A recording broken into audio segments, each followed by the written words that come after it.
Homegoing is a powerful cross-generational saga by Ghanaian American author Yaa Gyasi, published in 2016. It follows the descendants of two half-sisters, Efia and Esi, across 7 generations.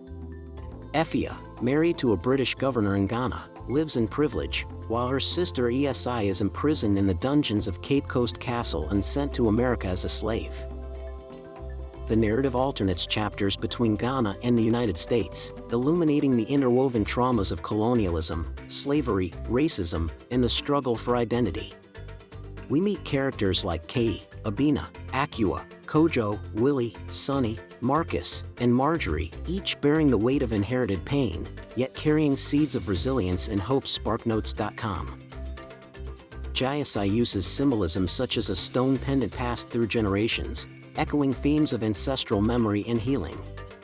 In the end, the lives of Marcus and Marjorie intertwine in Ghana, symbolically reuniting and healing what was torn apart centuries ago. Homegoing is a sweeping yet intimate mosaic of linked stories, blending historical breadth with emotional depth, and authoritatively revealing how personal identity is shaped by history.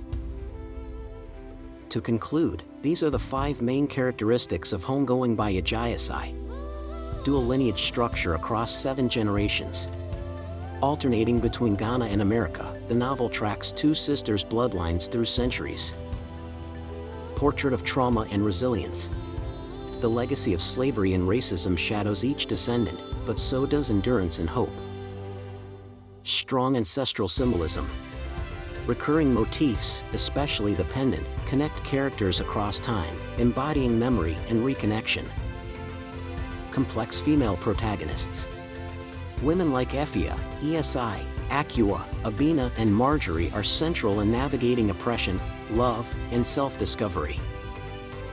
Saga formed by linked short stories. Each chapter stands as a powerful vignette, collectively combining into a vast historical tapestry. This was our summary of the book The Way Home by Yaa Gyasi. We hope it helped you.